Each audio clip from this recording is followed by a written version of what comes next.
Lately, I've been fascinated by the idea of video games as a form of therapy. Not therapy in the traditional sense. I'm talking about those games that we return to when life gets overwhelming.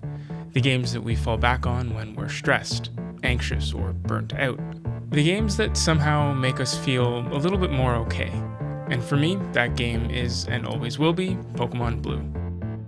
A Game Boy game from 1998 that I've replayed more times than I can count. Whenever I'm feeling overwhelmed, I find myself starting a new save file, walking through Pallet Town, picking my starter, beginning the same journey all over again. And the strange thing is, I know I'm not alone. Everyone seems to have their own version of Pokémon Blue, a video game that they return to, a world that they like to revisit. At first, I assumed that this was all just nostalgia, but the more I thought about it, the more curious I became. Why this game?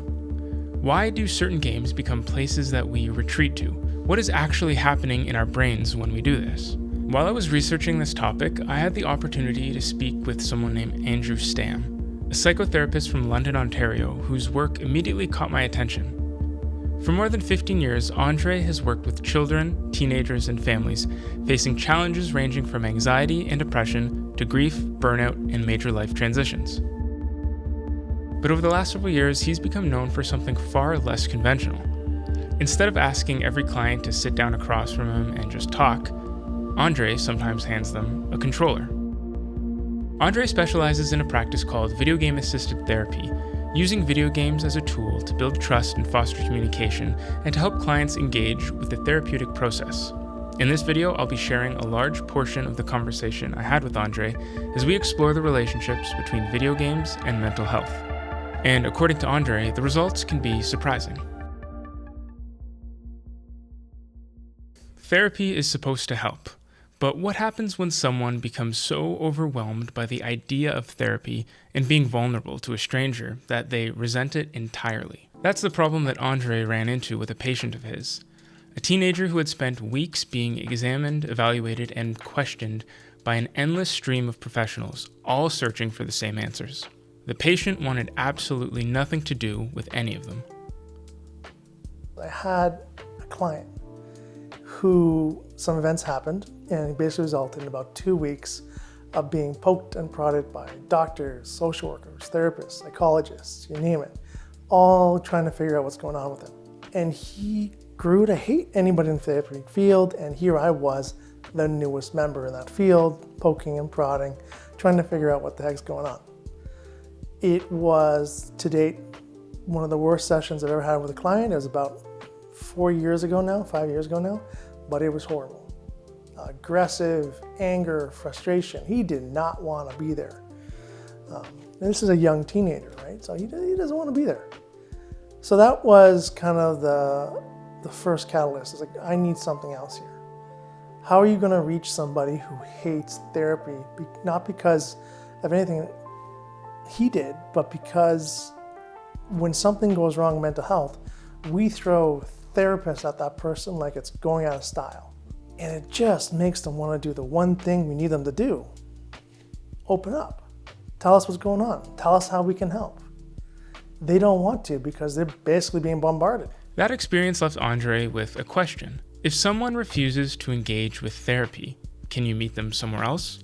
So he started experimenting. The patient was a teenage male with severe ADHD. 3.5 hours of traditional talk therapy had gone absolutely nowhere. And that's when Andre suggested to the client's mom that they try a different approach, a new method that Andre had been developing. And what happened next would completely change how Andre viewed his work. So I designed this whole thing where I got a projector, I put it against the wall, and I got a Wii U, and I got a bunch of games. We went in there, he sat down, we played a game, and within the first 20 minutes, he sat down, he could focus, and we had a conversation about his school, what's been bugging him, what, his hopes, his dreams, what he wants to do, his problems with his mom, his problems communicating with his mom, his issues with his ADHD and friends. We talked about all this stuff within the first 20 minutes. So within 20 minutes, I got more than I got out of 3.5 hours. And it was because his brain was fully engaged, fully activated by the video games, fully focused, which then allowed the other part of his brain to communicate with me. At first, this sounds almost too simple. A kid plays Mario Kart and suddenly they're opening up. But Andre believes that the games themselves aren't really the point. They're a bridge. One of the biggest things is I'm a stranger who you're being asked to come and sit across from and talk about some very personal stuff. That is a huge ask, especially if you're talking to a teenager or somebody who's closed off or a severe introvert, or the last thing they want to do is talk to a stranger or is not comfortable talking about their feelings or their emotions. So you need something to bridge the gap. So the video games work best because they bridge the gap. Don't worry about the therapy. You're going to come in, I'm going to beat you at Mario Kart, and then you're going to go home. And funny enough, I say it exactly like that, and like, yeah, right. And next thing I know, we've got like 8 rounds in the Mario Kart, and sometimes they're winning, sometimes they're not, depending on the client. But it opens the door. In many ways, it actually creates a door that they're willing to open up and go through. The video games allow them a focus point, something to pay attention to. And then I can do the work without the walls, the barriers, any miscommunication, any of the prejudice they have against therapy. For a moment, they can forget that I'm a stranger and they can actually let them get to know me and I can get to know them and I can help. Video game agencies, people that design these games, they spend billions a year trying to figure out the most engaging way to design a game. How do they keep your attention to play for 100,000 hours? How do they? Right? So they have to design all these different elements.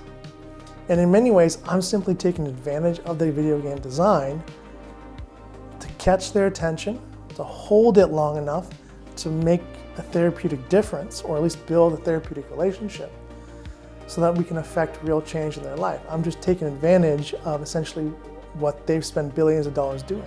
What fascinates me about Andre's approach is that he's essentially taking a set of tools that are usually designed to keep people playing and make them want to come back for more, and he's repurposing them for something entirely different. The same feedback loops that can leave a teenager glued to a game for hours are, in Andre's hands, being redirected towards building trust and creating a space where therapy can actually happen. Instead of using engagement to maximize screen time, he's using it to foster a genuine connection. But this raises another question. If video games could be used like this, what exactly is it about them that is so uniquely engaging in the first place? Why can someone become so absorbed in a game for hours when rewatching a favorite sitcom or listening to an album rarely has the same effect? What exactly are video games doing differently? Here's the difference, right? I mentioned before, that video games fully activate the mind. They fully engage you completely, right? You're not just sitting there. You're a participant in video games. You're participating in the journey of the hero or the character you're playing. You're even designing the character. Or you're opening loot boxes and getting custom designs, and then you're fully engaged. You're fully connected to the character, their story, their life. There are games out there where, depending on your choices, you completely change their life, right? It's a very common thing in many games. So, here's 3 choices. You can change the whole storyline. It's more popular with a lot of games, right? But you're fully engaged. TV, you're literally sitting there. You're a passenger. You're being taken on a journey, but you have no control, right? There's no engagement, there's no buy-in, really. It's just mindless, what's next, right? That's why you have people who, when they watch TV, they're on their phone. They're playing, you have a lot of idle games on their phone. Like, that's one of the most popular type of games out there, is idle games, right? Is you pull out your phone, you go on an idle game while you're watching TV. Why is that? Because the TV just doesn't fully engage them anymore. And they know it, but the phone, the playing the game does. And then the TV becomes background noise. And that full engagement is what the mind craves, and that's why video games work, because it fully engages them.